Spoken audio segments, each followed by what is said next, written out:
जम्मू कश्मीर में एलओसी के पास एक आईईडी ब्लास्ट में भारतीय सेना के 2 जवान शहीद हो गए हैं, जबकि एक गंभीर रूप से घायल है। उनका इलाज जारी है। बताया जा रहा है कि यह घटना मंगलवार दोपहर करीब 3:30 पर हुई थी।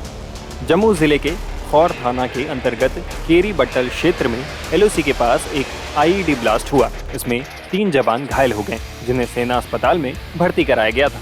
इनमें से 2 की इलाज के दौरान मौत हो गई, वहीं एक की हालत गंभीर बताई जा रही है। अधिकारियों का कहना है कि अखनूर सेक्टर में एलओसी के पास भट्टल इलाके में जवान गश्त कर रहे थे। इसी दौरान आतंकवादियों ने इम्प्रोवाइज्ड एक्सप्लोसिव डिवाइस यानी आईईडी ब्लास्ट किया।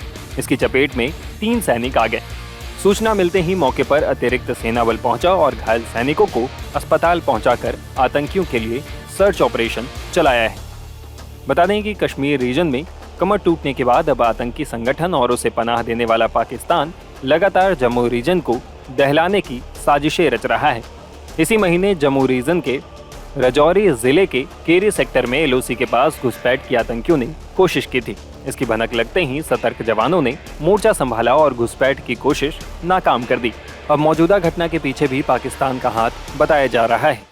देखिए, ये जो कार्रवाई चल रही है, जिस तरीके से पाकिस्तान जो है अपनी हरकतों से बाज नहीं आ रहा, और ये दर्शाता है कि पाकिस्तान जो है अंदर से बहुत हिल गया है, क्योंकि जो अमन शांति आर्टिकल 370 के बाद जम्मू कश्मीर के अंदर आई है और अब बहुत अच्छे तरीके से हमारे असेंबली इलेक्शन हो गए हैं, हमारे लेजिस्लेटिव जो है पार्लियामेंट के इलेक्शन हो चुके हैं और अब पंचायत इलेक्शन भी आने वाले हैं।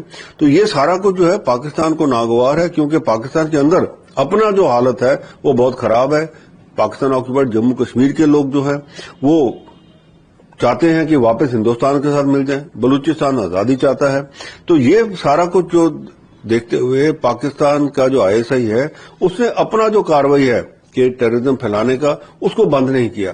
और उसी संदर्भ में देखें हम, ये आज जो हुआ है हमारा, जो जिस हिसाब से एक बेचारे हमारा पेट्रोल जो है वो आईडी ब्लास्ट के अंदर आ गया है, और ये दर्शाता है कि ये जो लोग हैं इन्होंने इसको चलाते रहना है, क्योंकि अपने लोगों का ध्यान भटकाने के लिए, अपने पाकिस्तान के लोगों का ध्यान उनकी मुसीबतों से हटाने के लिए ये चलता रहेगा।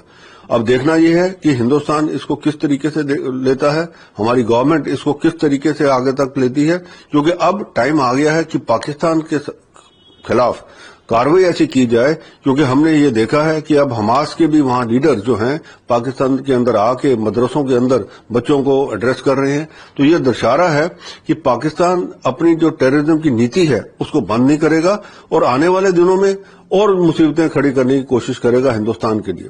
तो अब गवर्नमेंट ऑफ इंडिया को ये देखना है कि उन्होंने किस तरीके के कदम उठाने हैं ताकि पाकिस्तान को एक सबक सिखाया जाए और ये जो सारी जो बातें हो रही हैं ये बंद हों। देखिए, इस बात से इनकार नहीं किया जा सकता कि ये मिलिटेंट्स की तरफ से या बॉर्डर पार से ये साजिश रची गई है। दुखद घटना है और जम्मू कश्मीर की शांति व्यवस्था को देखते हुए एक पाकिस्तान में भी फ्रस्ट्रेशन रहती है। वो समय समय पर इस प्रकार की वारदातों को अंजाम देता है। मुझे लगता है ये उसी का हिस्सा है। पाकिस्तान अभी हाल ही में जम्मू कश्मीर में इलेक्शन भी हो गए, सरकार भी बन गई, शांति व्यवस्था भी कायम हो गई। इन सभी चीजों के बावजूद पाकिस्तान बाज नहीं आ रहा। जवाब तो उसको दिया जाएगा, लेकिन जब इस प्रकार की घटना होती है तो दुख होना स्वाभाविक बात है। बाकी जो पूरी जो बात है वो जांच होने के बाद ही पता लग सकती है। तो लगता है कि पाकिस्तान की कोशिश है, क्योंकि अभी पीछे पूंछ में भी इन्फिल्ट्रेशन की कोशिश की गई थी। देखिए, ये बॉर्डर एरियाज है सारा, इस पर एक्टिविटीज से इस प्रकार की कोशिशें करती है। जब भी मौका लगता है तो कहीं ना कहीं से घुसपैठ है और राजौरी पुंछ की तरफ आजकल उन्होंने ज्यादा अपना फोकस किया है। तो पहले भी जो घटनाएं हुई हैं राजौरी पुंछ की तरफ से हुई हैं, कुछ लोग आए भी थे, वो यहाँ पर छुपे भी रहे। मुझे लगता है कि उन्हीं लोगों द्वारा ये किया गएगा। बाकी तो जल्द ही इसके बारे में जो पूरी जानकारी है वो हमें मिल पाएगी। लेकिन लगता है कि फौज पूरा कदम उठा रही है। देखिए, बिल्कुल सेना हमारी अलर्ट है, उसी के कारण से बॉर्डरों पर शांति हुई है। तो सेना तो अपना काम करती है, लेकिन आज भी देश के दुश्मन अंडरग्राउंड वर्कर्स, ओवरग्राउंड वर्कर्स जो पाकिस्तान के साथ मिले हुए हैं,